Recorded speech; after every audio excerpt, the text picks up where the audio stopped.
Hello, magandang araw sa lahat mga ka-TH.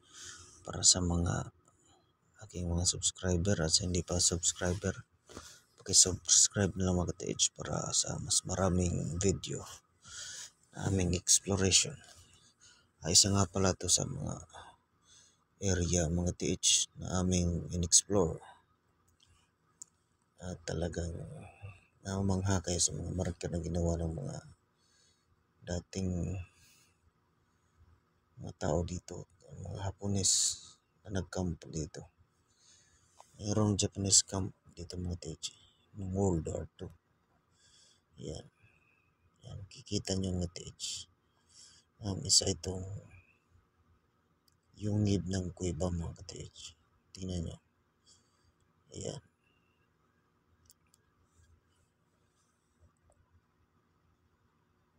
Kitang-kita mga TH. Sa bunganga pa lang may mga marker ng mga TH. At saka mayroong mga marker na animal marker or mga heavenly steam na mga marker mga TH. Lahat yan nandito mga TH. Meron palang crocodile marker dito sa kuwebang to. Ayan o. Tingnan nyo mga TH. Medyo pahirapan nung kasi yung bato dito matutulis. Tsaka talagang makakasugat-sugat ka pag hindi ka mag-ingat o. Ayan. Mga marker yan mga TH pero di na masyadong kita. Dahil tirumbuan na. Dito tayo sa bungangan ng kuweba.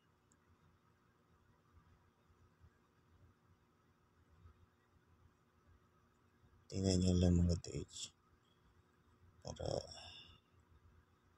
makita nyo yung nasa ano ba to sa bibig ng kuweba to mga TH.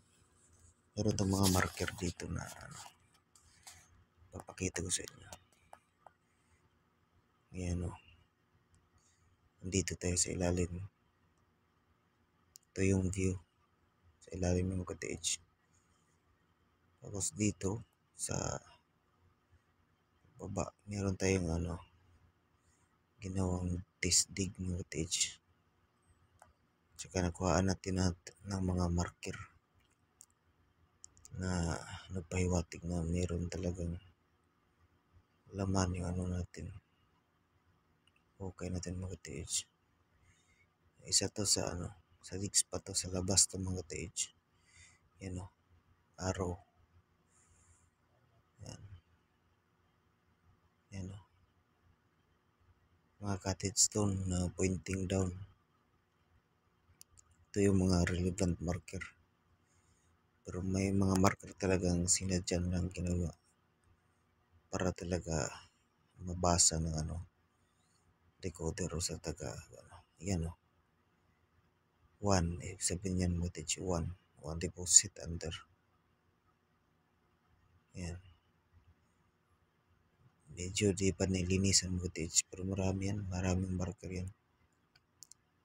Patunay talaga na positive yung site. Ito yan mga TH. Ito yung tamago. Pero siguro nahirapan sila sa paggawa ng bilog yan. Kaya yan. Ganyan lang ginawa nila. Masyadong mahirap maghanap ng bilog. At ito yung mga TH. Layout mga TH. Galing si babaw pag may ulan. Dadalo yung ulan. Si babaw. Tapos yan o. Yan mga TH intersign. Tapos metal element yan na may pula. Yan o. Yan sakura color mga TH. Yan. Tapos dito sa ilalim yung may detection niya. Meron pang arrow pointing down ilalim.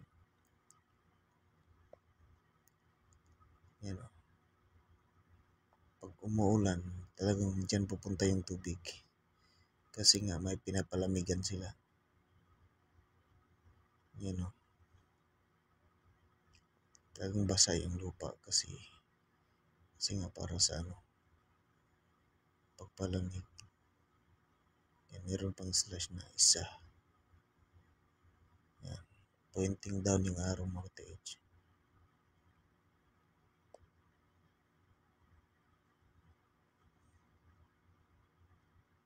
Talagang babagsak ng tubig dyan.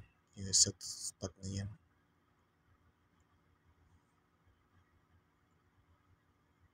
Ito yung mga relevant marker talaga yung yan. Yan, dagger type. Posible nga nasa 10 feet or G's yan ito. Elephant marker yan mga ka-TH.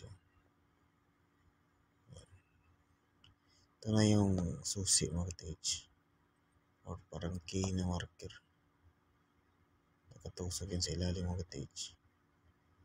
Pang mga dagger type mga ka-TH. Yan. 7 or 1